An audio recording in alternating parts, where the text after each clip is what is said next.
All right, guys, welcome back to Wide Awake News Radio. Charlie McGrath on this 24th day of April, Tuesday. We're bringing on now one of my absolute heroes in the freedom movement, in the truth movement, Adrian Salbuchi, joining us late night from Buenos Aires, Argentina. Adrian Salbuchi, welcome back to the program. Great pleasure to have you back on. Thanks for having me on, Charlie. It's always a pleasure to talk to you. It's great to talk to you as well, and lots of things to cover. Let me just start off with. Well, first of all, let me get your website. I know on Justin TV, if you're watching the feed there, you can see the website because Gary's put it across the screen. I put it into the chat room once already. We'll keep putting it in there. Salbuchi, ASalbuchi.com.ar. Salbuchi.com.ar. You can see a lot of his great work there, his books that he's written. And go there, bookmark it, check out what he's doing, because you are truly a leader in this awakening that's going on around the planet. And as we were talking in the first hour, and Adrian, the mood that I have been in all day, and actually, I've been doing a lot of traveling as of late, as far away as China and as local as Wisconsin, Denver, and Nebraska. Traveling around the country and seeing the true condition, the true state and health of our nation in the heartland, as it were. There's hope out. There's some hope out there. There's a little bit of people trying to pull themselves up by the bootstraps. But man, when you look at the onslaught from the powers that be, especially when it comes to financial issues, and now when it comes to domestic terror issues, when it comes to control issues, control apparatus being in place. Adrian, it's worse than ever. It's worse, far worse even than when I first was introduced to you on YouTube 4 or 5 years ago. It's far. I mean, things are progressing at a rate that seems completely unstoppable and out of control. Am I being too pessimistic here? No, I think you're being very realistic, and that is probably step one towards any solution. Being realistic, sizing up the problem the way it really is, not being overly optimistic, let's just hang around, everything will turn out well, and also not being so pessimistic that you say, the only way out is suicide. What I think we are seeing is a whole series of factors. First and foremost, yes, the powers that be, the global power masters, seem to have amassed more clout, more power than we probably would have imagined only a few years back, and that is true. That is probably the downside. That's the part that will make us all feel rather pessimistic. They are pulling the worst kind of false flag tricks right in front of our eyes, whether it be the Boston Marathon, whether it be the Newtown shootings in Connecticut last year, whether it be all the things that we are seeing, and God knows what they are planning. And they seem to have the nerve of doing that so openly and expecting us all to believe. So that's the bad side. But I'm a born optimist. When I see a glass half with a bit of water in it, I will always see it half full, never half empty. The fact that they are rushing so much, the fact that they are so openly nervous, the fact that they seem to be going out for grabs at a very, very, shall we say, even unrealistically fast pace and speed, probably is a sign. I'm not quite sure what it is, but this is probably our job to do right now in the coming weeks and months. There is probably something that really concerns them hugely, and that a window of opportunity, which is pretty much open for them right now, might be fast closing soon. And as their windows of opportunities close, ours open. Every weakness that we identify in the enemy becomes a strength for us. So I think that this is probably the time to put our thinking caps really, really straight fit on and start trying to really understand what it is that they have and what it is that they don't have. Because as I say, every weakness you identify in the enemy automatically becomes a strength for you. I agree with that, and I like your optimism and encouragement, and it is encouraging to hear, to put out in that form that their weakness we can turn into a strength, and we see that recently with CISPA coming back into light, another attempt to control the free exchange of information on the internet. This is always in the headline, or always in the crosshairs, I should say. It was we had big corporations actually the last go around a year ago that brought a lot of attention to it by blacking out their websites for a day in protest to it. It seems now, I'm thinking you're speaking to the fact that they might see something coming that is a danger to them, and I'm talking about the New World Order power elite, these megalomaniacs that want to control everything and are pushing hard to do so. If they possibly see a stumbling block, it's what you and I are doing right now. It's the sites that we either create or visit. It's the people who are tuned in to my YouTube channel, your YouTube channel, your website, or my website that are spreading this information to their friends and families. This, I believe, could certainly be considered a major, major stumbling block. And I think this is why this CISPA and folks listening, Adrian and I, we didn't speak at all before the program, so we're just going off the cuff here, and I'm more than sure that we're up to the task of covering an hour with all the things that are going on. But what is your take on this press, this full court press? CISPA clears a hurdle in the Congress. On the same day, we have the Boston massacre take place. Do you see this internet, the ability for us to exchange ideas, as a major threat to this power structure?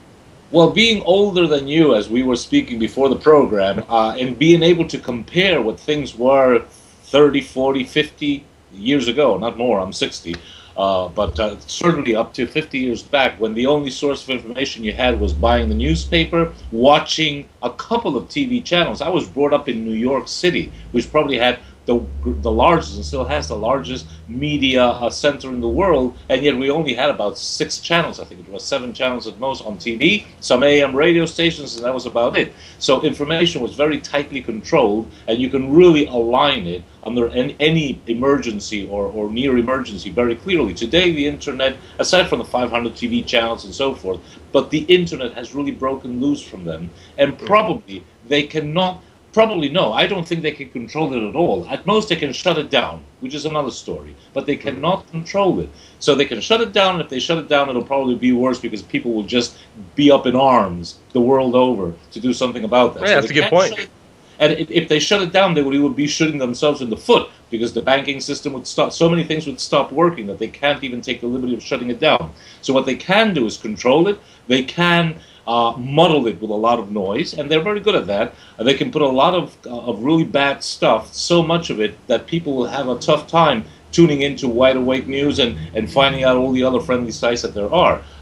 Traditionally, censorship was merely, I am the authority, I will not allow you to print or to voice your opinion. You are censored. But there's a modern version of censorship, which is anybody can say anything. There's no censorship. There's no stopping you. But they will make so much noise, such a huge amount of noise with their media, TV, and so forth, that it will be very difficult for people to fine-tune and pick us out and really listen to what we have to say because of the room and ambience noise, the general background noise. So we have still a lot of stuff to fight against. But the fact that a puny bunch of men and women like yourself and myself and many other colleagues throughout the world, from small rooms, the way you are now, where I am right now, from the weirdest capitals in the world, and cities, whether it be in Montana or in Argentina, Indonesia, Europe, whatever, that we can really voice opinions.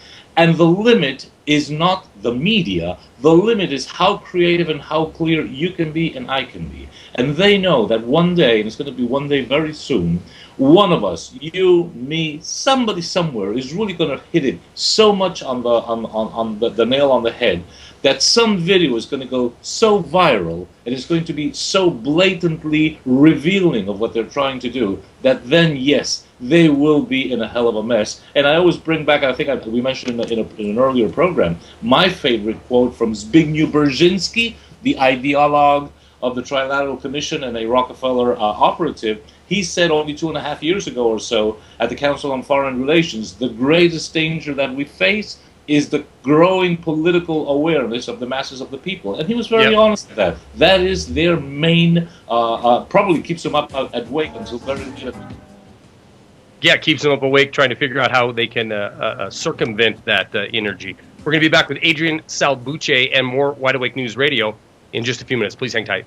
All right, welcome back to Wide Awake News Radio. Adrian Salbuchi is our guest. Adrian Salbuchi Give us some, very optimistic, and that's great to hear. I need this dose of optimism tonight, at least this realistic optimism, I'm going to call it, because we're bombarded with nonstop propaganda, which is trying to support optimism, be it we are safe or government has your best interest at heart. We can take care of you in an emergency.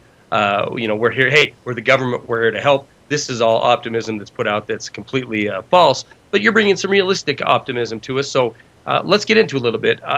What do you see? I mean, let's break down. I like to hear your thoughts on what's going on in Europe right now, especially financially, and seeing and look at some of these chinks in the armor of the power elite that are trying everything they can to end sovereignty on this planet.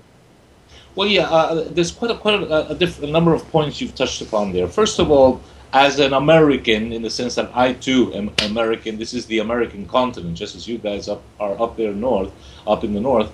I don't think Europe is the place to look at for the future. In other words, what we have to do, what you have to do in the States, what we have to do here in South America, is to be sort of leaders, leading people, literally, perhaps even leading the better part of mankind towards what really is coming in the future and what really should and can be done in the future.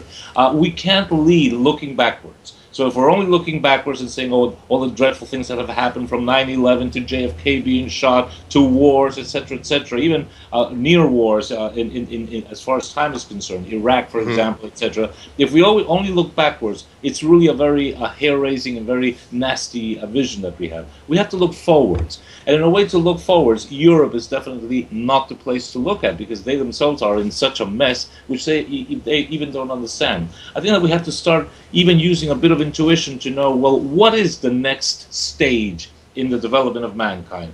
First of all, I would define today's situation as follows.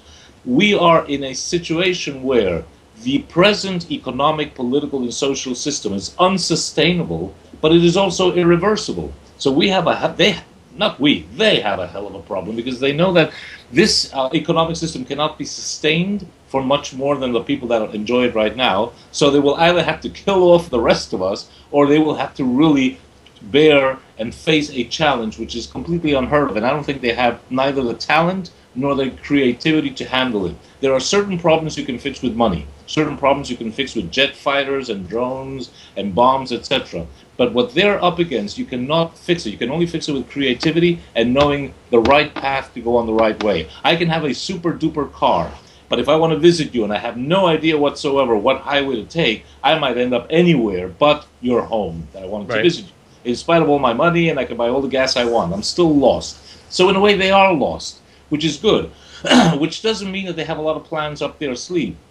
You were mentioning the economic situation in Europe. I personally believe, and there are many indications of this, that what the global power elite, one of the cards up their sleeve, is to generate a global currency. I wouldn't even be surprised if they called it the global dollar, something that will have already a strong cultural backing, which means that someday soon they're going to have to be clear and let the masks fall on what they have done so far, which as far as economics is concerned is they have hyperinflated the US dollar through the Fed in order to bail out all the banks, and the euro is about to break up in just about any moment. So all they have to do is tell someday soon the Wall Street Journal and the Financial Times, hey, run a headline saying the US dollar is hyperinflated. We hadn't realized that.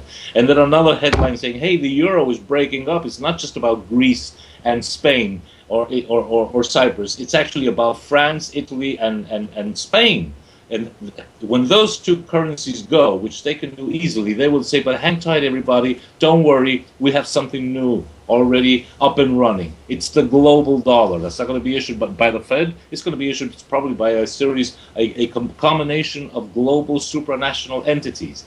Now, that's going to imply huge transference of wealth from people who all of a sudden will be held up with a whole bunch of dollars, not knowing what to do with them, and only some people being able to buy or change those old worthless hyperinflated dollars for new global dollars, at a certain rate of exchange, it'll be very easy for them to choose, I'm going to give Americans a good rate of exchange, I'm not going to give Arabs a good rate of exchange. I'm going to tell Europeans and Israelis, you can change one new dollar for one old dollar. I'm going to tell Argentinians, screw you.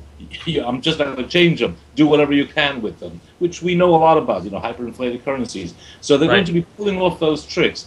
But as they do, Charlie, and here's the point, as they do these things, and as happened, it'll be a financial 9/11, so to speak, the chances of their losing control increase. And that is an Achilles heel for them. I think it scares the hell out of them, Adrian. I think that scares the hell out of them. Right, they did 9/11 perfectly. Technically, the two towers collapsed. It was perfect. It was better than a Hollywood movie. But then, taking advantage of all of what that implied, starting with Bush and Cheney, and Blair over on the other side of the Atlantic, they just blew it completely. And it's going to happen to them again. They have the actual mechanisms, the actual physics of it, the actual process. You say, oh, they're wonderful. They're just great. They're perfect. They can collapse towers, bring down jetliners, invade entire countries, kill millions. But when you tell, okay, now, what advantage will you take of this? Even for them, they don't quite know how to do it, and things become uncontrolled very quickly. We saw that with the Bush administration. We're seeing that with the Obama administration, and I could give you millions of examples down in South America, especially in Argentina. Yeah, and when you consider the fact that the 9/11 event, right, that was, I think, a stage, a stepping stone for the financial 9/11. When you see how that has spun out of control to the point that it's potentially it's theorized, and I agree with this theory that the U.S. Military is spread super thin, that we potentially could be a paper tiger. Now we've destabilized governments to the point that the ones that we have left in the axis of evil, dang it, we got a break coming up here. We'll pick up on this 9/11 versus financial 9/11 when we come back with Adrian Salbuchi, and we'll be back with more Wide Awake News Radio in just a minute. Hang tight. All right, guys, welcome back to Wide Awake News Radio. Adrian Salbuchi is our guest tonight, and we were talking before the break about 9/11 versus the financial 9/11. Now, Adrian, before we get into this, let's make sure, we have one more break coming up here in about 12 minutes. But, I do want to spend at least the last segment talking about the Second Republic and how that's going. But I was saying before the break, 9/11, a stepping stone, a foundation stone in this plan for global domination, and how it has spun out of control, right? It's taxed this nation to the point that, we're $17 trillion at least talked about in sovereign debt. We have people around the world that are literally, are going to spend the rest of their lives trying to figure out how to kill Americans because of the wholesale murder that is happening in all of our names here, at least in the U.S. I don't believe for one second it went I think they lost control. They lost control of when they set this bomb off. They lost control of how much collateral damage there was going to be and how hard it was going to be to get everybody on board the program. That being said, there certainly has been a build-out of security and a build-out of fear, and a nation that is entrenched in the notion that we have to have a government to save us and to rescue us. But I think the major difference is, and the absolute thing that horrifies and terrifies the powers that be, because, as you had mentioned before, this exchange of information, the internet, people in Buenos Aires and Bozeman, Montana, Indonesia, all around the world can talk every single night, all day long. They can be on here spreading the truth. When it comes to this inevitable financial 9/11, when this occurs, it isn't going to be 3,000 people that die in New York. It isn't going to be sensational headlines and theme music on Fox News that there's a few news cycles. This is going to be hitting home to every single person on this planet. And they're going to realize very quickly that they are not only losing everything, but how they're losing everything, and how permanent this loss is going to be. You see, 9/11 was horrific, and it was sold to the world as a tipping point on this planet. However, in the United States, as horrific as it was, in the rest of the world, they sat back and they watched it like entertainment. Unfortunately, and people might be upset by that, but they watched it like infotainment, because that's what it was. When they unleash the financial 9/11, it's going to hit home to everybody, and that's going to be a very, very difficult beast to control. Well, very quickly, first of all, you hit the nail on the head. In other words, what really made 9/11 fail in the long run is the internet. You see, false flags have a certain logic. All those countries and all those groups who have set off false flags, they know that in the long run, people will discover the truth. The secret lies in making sure that the long run is very long. It can be, actually, the ideal thing is for the long run to be generations later, so that when the truth finally comes out, it's not politics, it's history. Like, we all now know that the Maine was blown up on purpose to declare war on Spain in 1898. But it's not a political issue, it's merely a historical issue. Someday, very soon probably, we will know who shot JFK. But by then, it'll just be a historical issue. It will have no impact on politics. 9/11, they had the bad luck. They didn't actually address the issue correctly. There were so many YouTube images that were played over and over and over again that people started saying, hang on a minute, the way the buildings are collapsing, the way number 7 collapsed, the way the BBC said that the Solomon Tower collapsed 20 minutes before it actually did, it's really set a lot of people investigating and thinking, and it really blew the whole thing over for them. Now, as you say, that the impact of that was only on those 3,000 people and their families, which was dreadful, obviously, but it did not affect the majority of the population, as the coming global financial collapse will. Now, that is where they are scared stiff, because they know just as you can have all the family members involved in 9/11 against you, you can even have a sizable portion of the population against you, but that is still controllable. The secret is not to completely hide the fact that they're behind it. The secret is to control it, the controlled collapse of the dollar. It's going to be very difficult for them to control the collapse of the dollar and the euro because of the impact it will have, because pretty soon, if something like that comes about, it's not going to be people on Wall Street complaining and screaming. It's going to be people taking the actual head office of Citicorp and Goldman Sachs and Bank of America to the very top building, and it's going to be the police opening the doors to them. So, one of the things that they still have is nation states that can still order the police to go and repress the manifestation or whatever people are making all that noise down there. And when you look at it, it's poor people who have lost their jobs and are really very angry, fighting against another group of poor people who are the police. The police are badly paid in Greece and Spain and Argentina and New York and London, everywhere. And it's really dreadful to see poor people throwing rocks at another group of poor people who fight back with, I don't know, a tear gas or whatever. Now, that may soon end. The day that we see, and it's going to be any time soon, that in one of these clashes with the police will actually take sides with the people, the demonstrators. That's going to be a tipping point. And if anything, I think that probably part of your job and my job, and I'm trying to do this here, is to start to talk to the police. Next time they order you, go up there and throw tear gas at all those demonstrators, they should say, I will not. Because the day that they say, I will not, being rebellious, and some of that has happened here. We had the local, it's the prefecture, which is really the Coast Guard, who are in charge of some of the security. When they had some, of course, it touched their pocket because they had some weird things done on their salary, they actually made a strike. And people really clapped at them, and they applauded, and they said, you guys are doing the right thing. It was just a one-off case, but it's a good precedent. If we can start getting the police, if anything, all the internal security authorities on our side, enlighten them so that they see what really is happening, that they too are just as bad a victim as you, me, or anybody else, or any guy who loses his job or his bank account, or all these guys in Cyprus who are all of a sudden told, we're going to take over your bank account to save the banks. Right. When the police realize that we're all on the same side, that's when the global power elite are in trouble, because when people storm Citicorp headquarters, there's going to be nobody to stop them. So, these are the things that I really think keep them up at night, and it's probably what is delaying this controlled collapse of the euro on one side of the Atlantic and controlled collapse of the dollar on the other side, because they know that controlled collapse might just not be in their hands. It just might not be an option, so they're very scared to press the red button to say, okay, we're off.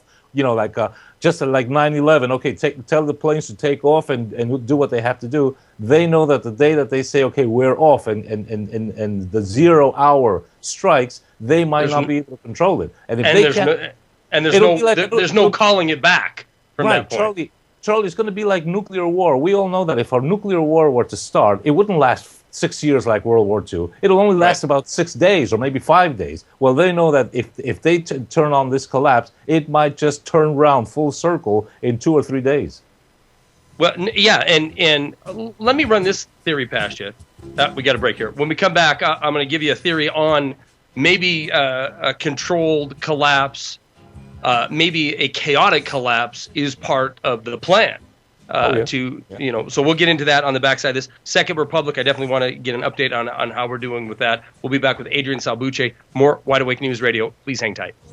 Guys, welcome back to Wide Awake News Radio. Charlie McGrath joined by Adrian Salbuchi. This final segment on the 24th day of April, Wednesday. Adrian, brilliant analysis of 9/11, financial 9/11, and how this controlled destruction of currency could possibly get away from him. One quick thought, and then let's get into Second Republic. Potentially, we could see a use for a collapse, a chaotic collapse, because I agree with you that they're in the wings with this new currency, be it the global dollar or whatever they're going to call it. They absolutely have an answer for a problem that they, just like 9/11, they had the Patriot Act waiting there, ready to go. So when we have the financial 9/11, we'll have the equivalent, probably the global dollar, sitting there ready to go. But in order to make a planet malleable to this thought, you got to let them go through a little bit of hell first. So and even so if that is their plan, I could see that being the case. But even so, you could see this spinning out of their control very, very rapidly. Especially, you might have a lot of people that have listened to things like your Second Republic program and decided, you know what, the heck with this, we're going to go a different direction, and we're not going to take no for an answer. Let's keep one point very much in mind. I think it's worth raising.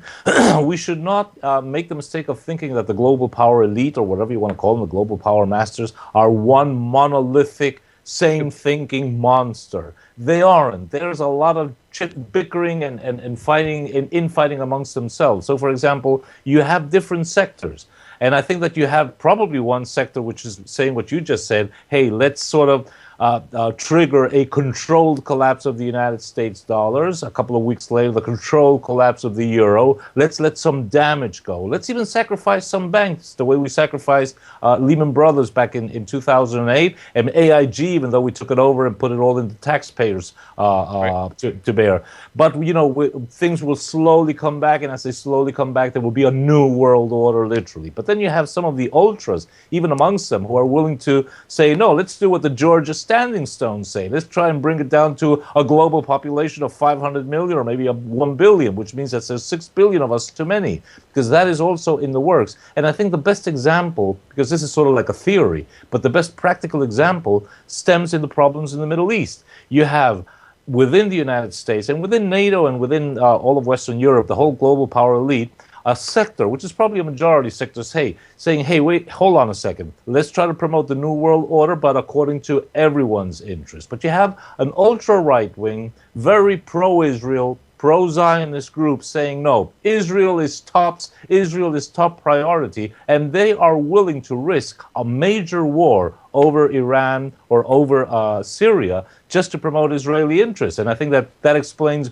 some of the conflict or so-called conflict between Obama and Netanyahu, or the Israelis and the American government, or the Israelis and the American military, because I don't think the military in the United States are all that happy about fighting one of Israel's wars after another. So, we do have a lot of this infighting, and it's very important that we try to at least understand and follow the main guidelines or the main aspects and factors of the key power centers, so that we can know, well, what might be happening. Because for now, it seems that the moderates, so to speak, are sort of holding sway, and they're keeping Israel on a tight leash, and they're keeping the collapse of the dollar and the euro okay, advancing, but not so fast that we can't control it. But as always happens, when you have situations like these, something might happen which is unexpected, which will show the ultras. They'll be able to point fingers and say we were right, like happened in World War II when Neville Chamberlain went to Munich to try and find peace, and he said, "Here I have it, peace in our times."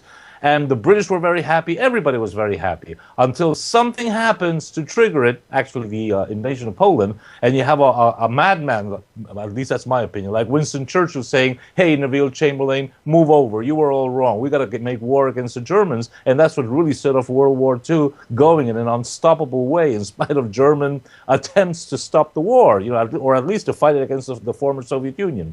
So, there's so many factors that things can go awfully wrong that, if anything, I think it would be prudent to understand it all, but to really prepare for the worst, Charlie. Let's hope for the best, but let's prepare for the worst no matter where we are, because things will probably take a turn for the worse. What do you think? Do you think that the way things are happening now, that we can expect, things will get better, there will be peace in our times, the dollar will stabilize, it ain't so bad, all the good banks are going to give the money back to the people so that the people don't have all this hardship? No, the opposite is happening, and it can only get worse, unfortunately. No, I agree 100%.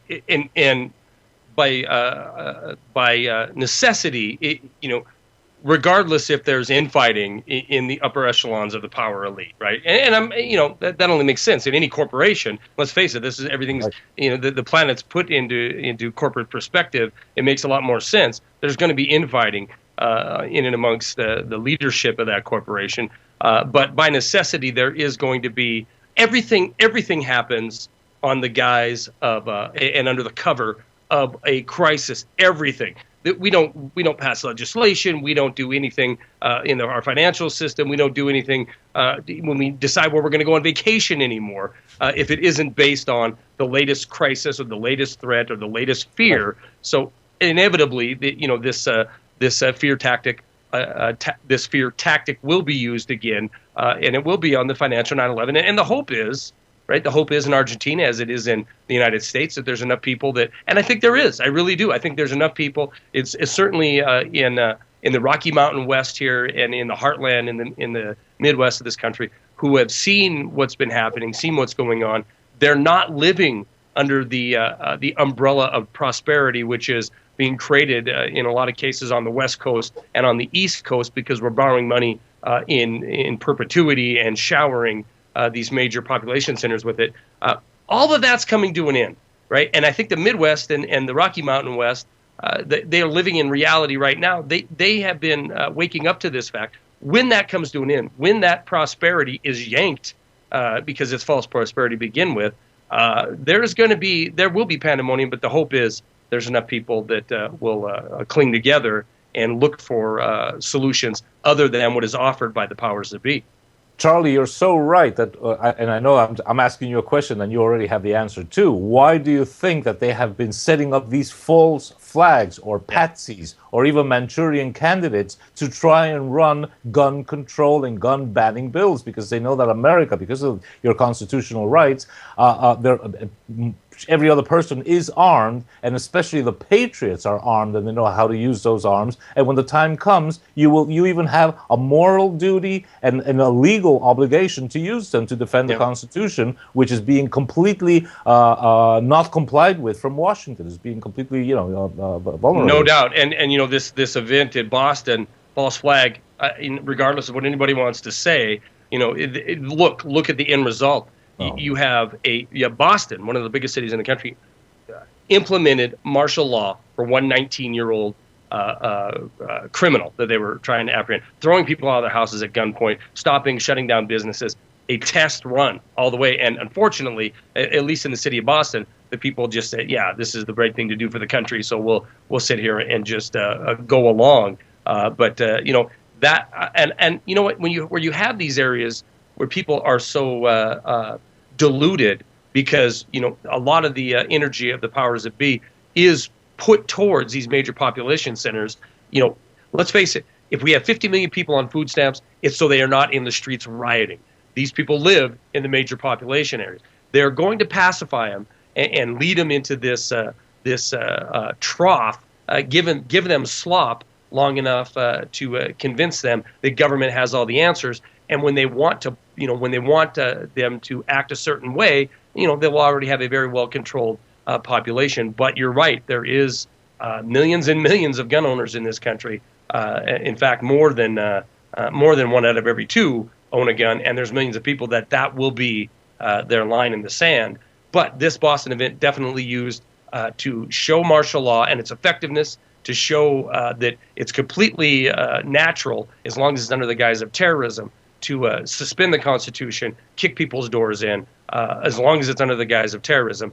And as an after effect of that, we already see legislation, because gunpowder was used in these devices to go after, once again, to promote gun control. You just said something very important that I think is really worth stressing.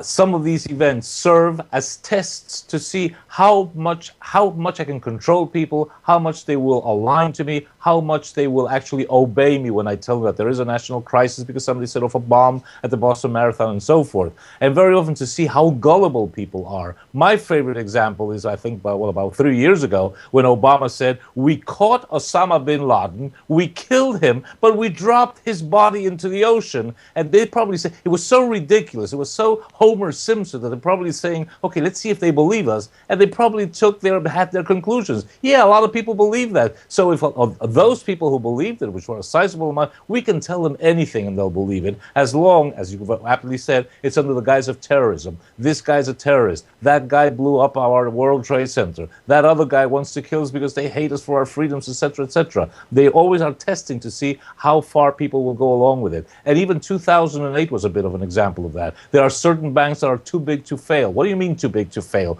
They're too strong to fail. They're too damn powerful in Washington to fail, and they're going to get taxpayers to bail them out time and again and again. Yeah, too connected to fail. And I mean, you're right when they sat back and talked about, and I remember talking about that several times. We got bin Laden, and the most hunted man in history, or at least in recent history, and we're going to get him. We're going to get his body, haul it out to the middle of the ocean, and kick it off the side of an aircraft carrier. Can't believe that one. and we celebrate, we cheer. The flags are out, the media's all over it. Yeah, I mean, Adrian, give us with about a minute left is all. Give us some optimistic something optimistic we can truly look forward to. Look, a very quick rundown. I think that we are now at the end of a system. It's a whole old world order which has failed, which is over. It's unsustainable. They can't revert it, and most people might go along with it. But keep this in mind: all major, truly revolutionary and important events in history were never done by the majority of people. They were always done by the minority of people. The American Revolution, everything that has happened, which is really worthwhile culturally, politically, socially, it's always minorities. It's small groups of patriots like you and me in our respective countries trying to do something about things. So I think we just have to continue treading that road, and in the end, we will win. Adrian Salbuchi, words of inspiration. I greatly appreciate it. His website is adrian.salbuchi.com.ar. ASALBUCHI.com.ar. Adrian Salbuchi, we'll get you back on again next month. Thank you very much. I appreciate your hard work and your effort and coming on here. My pleasure. Thanks a lot. All right, guys. Thank you, Adrian. Guys, stay tuned for Jeff Rins, because he is coming up next. We will see you tomorrow night at the same time, 5 o'clock West, 8 o'clock East. Have a good night. Peace.